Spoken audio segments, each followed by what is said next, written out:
Lilith. Who is Lilith? Is Lilith even real? The feminist movement, Abrahamic feminism, has adopted Lilith as their divine female force of equality. Even the Wiccans have said that Lilith is their divine feminine for equal rights of women. So, who is Lilith, though? I mean, you can say that, okay, she represents equality for women, which is something that Northern Paganism, our Northern Pagan ancestors, had anyways. So, saying that she just represents that doesn't explain who Lilith is. In Northern Paganism, to our ancestors, pre-Christian, our goddesses were not of the darkness. Our goddesses were of the light, and Northern pagans were considered children of the light. So where did this divine feminine entity of darkness come from? Well, that's what I'm going to show you today. Keep in mind that the Jewish day, the flow of the whole Jewish day, and their Abrahamic texts, using the Genesis mythology, is a night and a day. When you hear about the Jewish Sabbath day, the Sabbath, it doesn't start in the morning. It starts at 6 p.m.-ish on Friday afternoon, Friday evening, and goes until Saturday midday-ish. That is their day. A night and a day is their day. So if you do a search on who Lilith is, just type in a internet search, you're going to find a wide array of things. You're going to find that she is portrayed with like raven's wings, almost in a cartoonish type fashion. You're going to find that she's portrayed as a red-haired woman, white woman. You'll also find that she's going to be portrayed as a non-white woman, brown skin. So you can't really gain a lot of insight on who Lilith actually was. So I've got some old etymology books, some old sources. A female phantom whose name was used by the Greeks and Romans as a bugbear to children. Now that's important. Remember that. She was it says, Libyan queen beloved by Jupiter. Now, who is Jupiter? Jupiter is the day god of the Romans. He is the ruling day god of the Romans. He would be equated to our Tyr, the ruling day god of justice. Okay, now, so this Libyan or Libyan, which I think may even be a transliteration, and it may be more of a lava, like a Levian. Lava is the Hebrew root word of both the third tribe of Israel, Levi, and the root word of Leviathan, the behemoth, the water serpent. So Levi and Leviathan both have the same root word of lava. Now, I believe that is where this Libyan comes from. And this was the Levian. She was a beloved queen of Jupiter, but she was robbed of her offspring by the jealous Juno. Now, Juno is the Roman mother goddess, the queen of heaven. Okay, in consequence of which she vowed vengeance against all children whom she delighted to entice and murder. Okay, that's one source. And her name was Lamia, Lamia, Lamia. apostrophe IA, Lamia. So when we go to the bugbear, remember the bugbear was just mentioned in that description. So we have the boogie monster. We've all heard stories of the boogie monster. Makes you afraid of the dark, right? Remember my previous video about the nightmare. Okay, so we have the boogie monster. Okay, the boogie monster, etymology. Boogie is a scarecrow. Okay, we wrote a poem in our book, Northern Paganism. Now this is the printed version, but we wrote a poem about scarecrow. Why do you put a scarecrow? Why do you make a scarecrow around Samhain and stick it outside the front of your house or out in your front yard? What does that scarecrow embody? What does it resemble? What does it mean? So we wrote a poem on the scarecrow, put it in our book. So this boogie, a scarecrow, a goblin. Now, it also says that this word, and it does, and if you go to any translator and you type in God, G-O-D, God, and then you click on the drop-down link and you get to go to Polish, go to Slavonic, Slavonia. I don't know if it's going to be in Russian, but it is a bug, B-O-G, bugbear, a bugbear, a god bear. So the Assyrian mothers used to scare their children with the name of Narcissus. Narcissus. Okay, the Jews with Lilith. So this Narcissus, N-A-R-S, E with the two umlauts above it, S, Narcissus. Who is Narcissus? We're going to get to Lilith in a moment, but who is Narcissus? Because Narcissus is described as not so much as a being, but a sound. So a sound that the Assyrian mothers would use to frighten their children about the darkness. Well, that word sounds an awful lot like Nazarene, okay? Because when you say Nazarene in the Bible, which is two things. First off, they said Jesus was a Nazarene or became a Nazarene when he went to Nazareth. And that all of the Jewish converts to the Abrahamic religion of Christianity then were called Nazarenes. So that's not how the word is said. That's how we say it in the English translation of the Bible. It's actually Nazarios. Nazarios.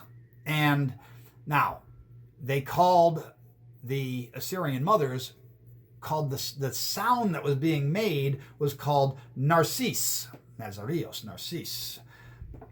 And this Narcissus, what sound? What sound would be affiliated with the religious cults of Abraham? Well, we put it in our children's book. Page 12.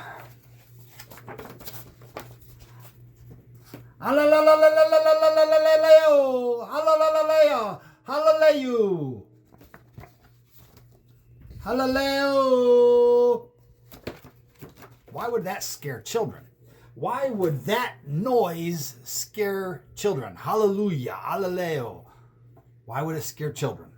Because it's got to do with Egyptian mythology of Sekhmet. Okay, you have the Eye of Ra. Okay, and you have some of his goddesses. Well, two in particular I'm going to mention. Sekhmet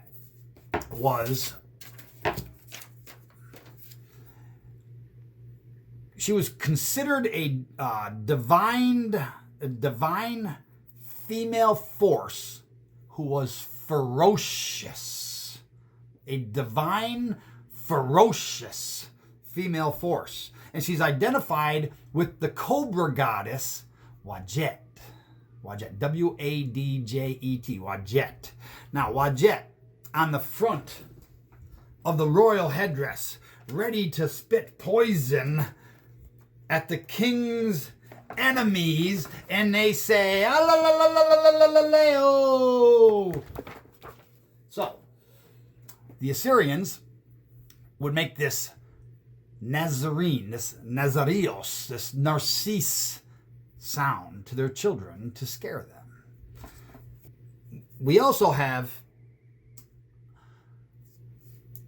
Lilith, as she's, Lilith, she's called by different names. Lilith, or Lilith, rabbinical mythology. The Talmudists say that Adam had a wife before Eve, whose name was Lilith. Refusing to submit to Adam, she left paradise for the region of the air. She still haunts the night as a specter and is specifically hostile to newborn infants. Now, we just saw that about this Lamia who would devour children, and Narcissus, this noise that was made about this children devourer. This children devourer. Okay, so Lilith was hostile to newborn infants. Some superstitious Jews still put in the chamber occupied by their wife 4 coins with labels on them with the names of Adam and Eve are inscribed with the words Avant the Lilith. According to the Cyclopedia Metropolitana, our word lullaby is a corruption of Lila Abi, Lilith Avant. So these are in older and etymology dictionaries, encyclopedias, reference sources, 1800s. So we have this divine dark Egyptian feminine force that's identified with a serpent, Lava. But our goddesses, to our northern pagan ancestors, were not of the darkness. They were of the light.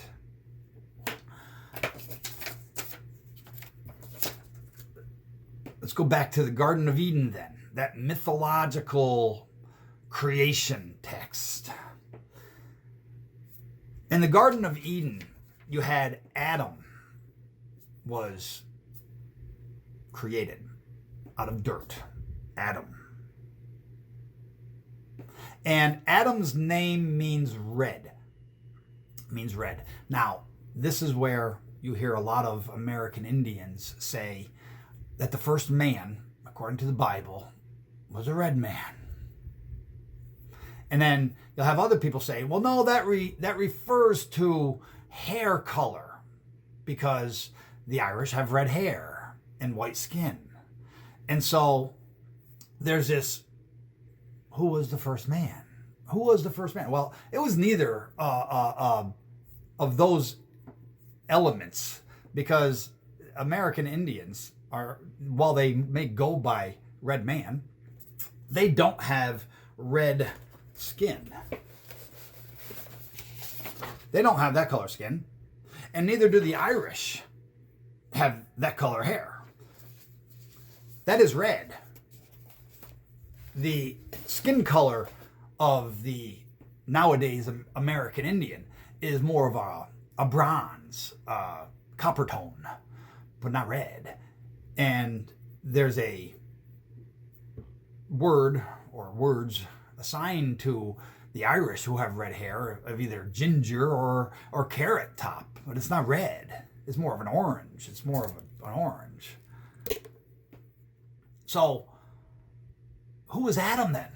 It says that his name means red. Well, let me come back to you on that, because we have a basic internet search. Let me zoom this in here so I can take my glasses off. I'm getting a glare. A basic internet search of Lilith.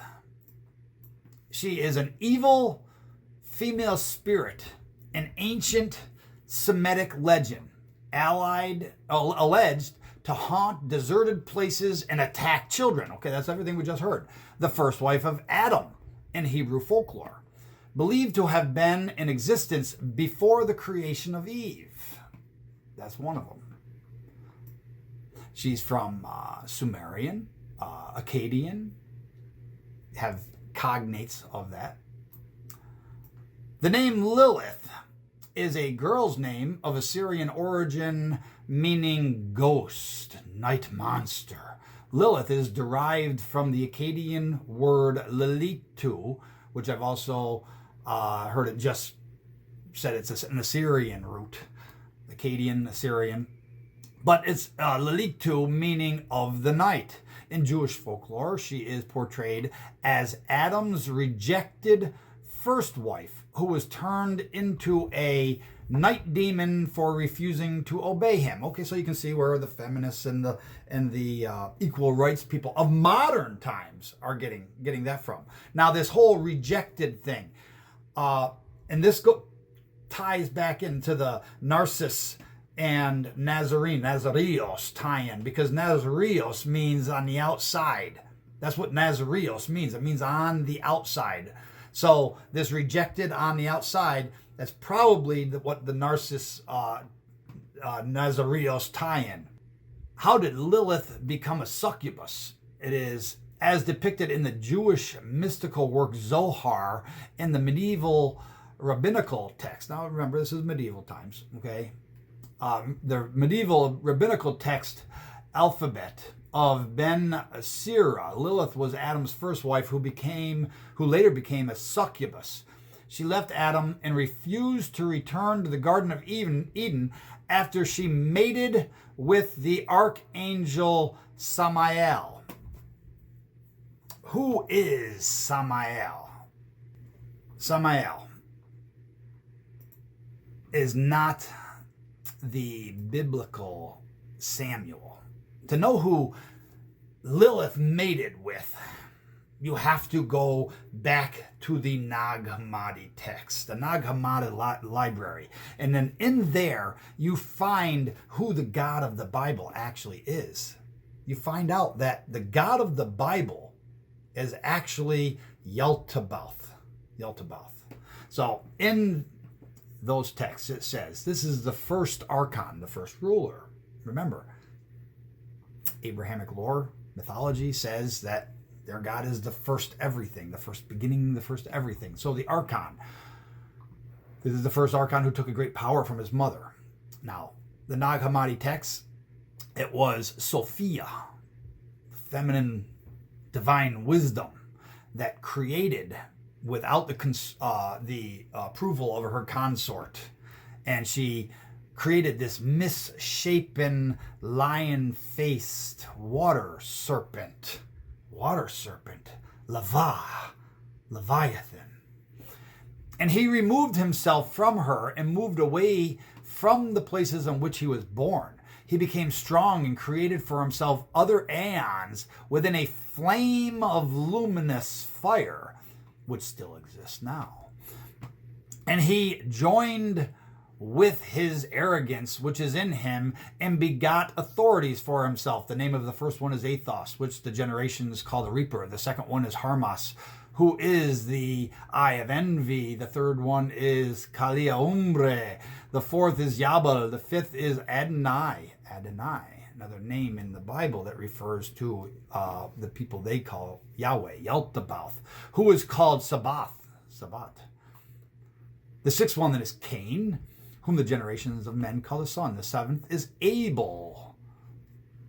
The eighth is Abrasine. The ninth is Yobel. The 10th is Armopil. The 11th is Melchiradanin. The 12th is Baleus. It is he who is over the depths of Hades.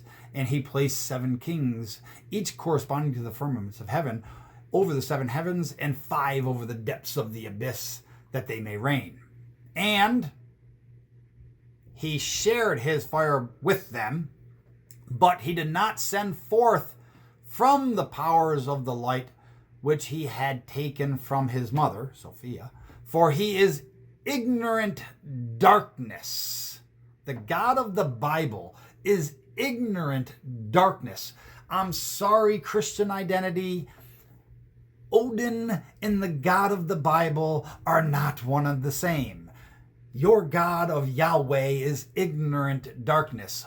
Odin is wisdom. Night, wisdom. And when the light had mixed with the darkness, it caused the darkness to shine. And when the darkness had mixed with the light, it caused it darkened the light. And it became neither light nor dark, but it became dim, hazy, Niflheim, hell. That cloudiness of mind, not the clarity of daytime, not the clarity that our goddesses bring. Remember, our goddesses are of the light. Osinya, the root word of us, that whole root word of that means to show you, to give you wisdom, to clarify things to you. The God of the Bible is ignorant darkness that makes things cloudy. Now, the Archon, who is weak, has three names. The first is Yaldabaoth. The second is Saklas. The third is Samael. Samael. Lilith had sex with Samael to produce children. And the Queen of Heaven had her children taken from her. And so Lilith became this succubus that kills children. So the third was Samael, and he, Yaldabaoth, the Archon, the God of the Bible, is impious in his arrogance which is in him. For he has said, I am God, and there is no other God beside me. For he is ignorant of his strength and the place from which he had come. And the Archons created 7 powers for themselves, and the powers created for themselves 6 angels for each one until they became 365 angels. And these are the bodies belonging with the names. The first is Athoth, or Atoth, it's probably spelled wrong. He has a sheep's face. The second is Eloah. He has a donkey's face. So Eloah has this donkey's face. The third is Astaphios. He has a hyena's face. The fourth is Yao. He has a serpent's face with 7 heads. The fifth is Sabbath. He has a dragon's face. The sixth is Adonin or Adonai. He has a monkey's face. So you have a monkey face, Adonai. You have a serpent's face, Yao. You have a dragon face, Sabbat. You have a donkey-faced Elohim. The seventh is Sabid. He has a shining face. This is the sevenness of the week. But Yaldabaoth had a multitude of faces, more than all of them. So now you know who this Samael is. Samael is, he is Yaldabaoth. He is the serpent in the garden. So this is all rolled in. See, when you read that Genesis story and you read about how Adam knew his wife and they produced children, well, that word is not knew as like in sexual intercourse. It is he perceived his wife. He watched his wife, Yada. Adam Yada, his wife, have sex in the garden. And then children were born. And this led to the bloodline of Abraham and the religious cults of Abraham. This serpent in the garden, this pillar of fire, this ignorant darkness, had sex in the garden, and Adam watched. Adam watched. So who's Adam?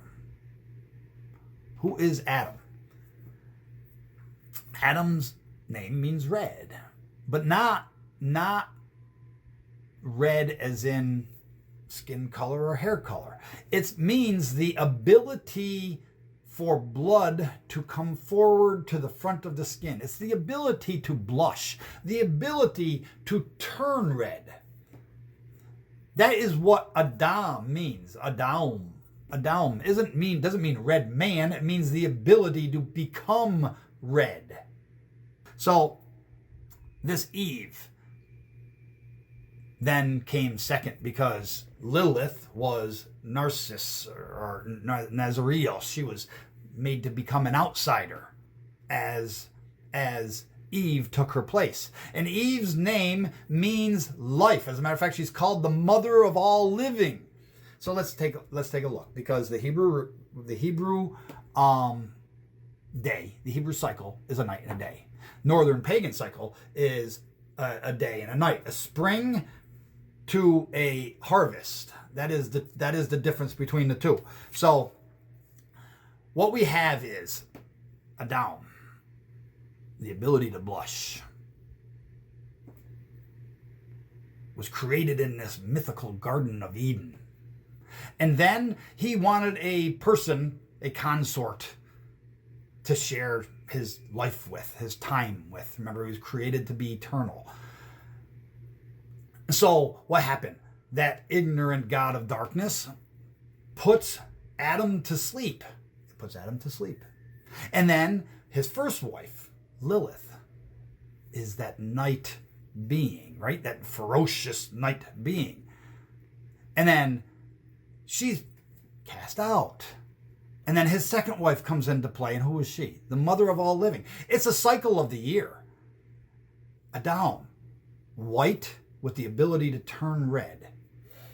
White with the ability to blush. So you have a day god, Jupiter, Tyr. And then you have the season transitions and the leaves change color. And then you have a night goddess. Who would the night goddess be? Who would that night goddess be? Well, moving off the heathen altar is our bear. Remember, Baba Yaga was said to entice and then kill little children.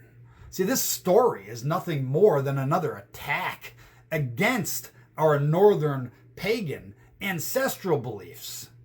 It scrambles it all up, mixes it out, and hands it to you as Heinz 57. So you have Adam goes to sleep, okay, a time of darkness. First wife. Who's in play during the time of darkness? Well, our bear is called off the heathen altar by Freya in her wake-up call. There is the wintertime sky. There's the tribe of Levi. There's Lava. And we have ignorant darkness in play. The poison spitting. Spitting poison at the king's enemies. Hallelujah. Hallelujah.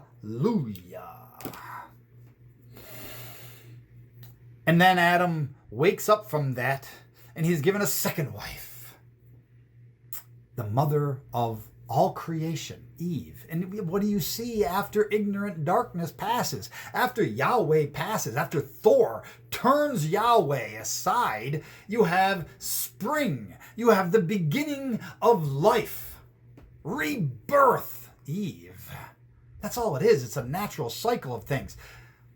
People who use Lilith as a divine feminist force for astrology, tarot, Wicca, anything, are using Egyptian sand cult mythology, which has been used to confound our own northern pagan folkish lore.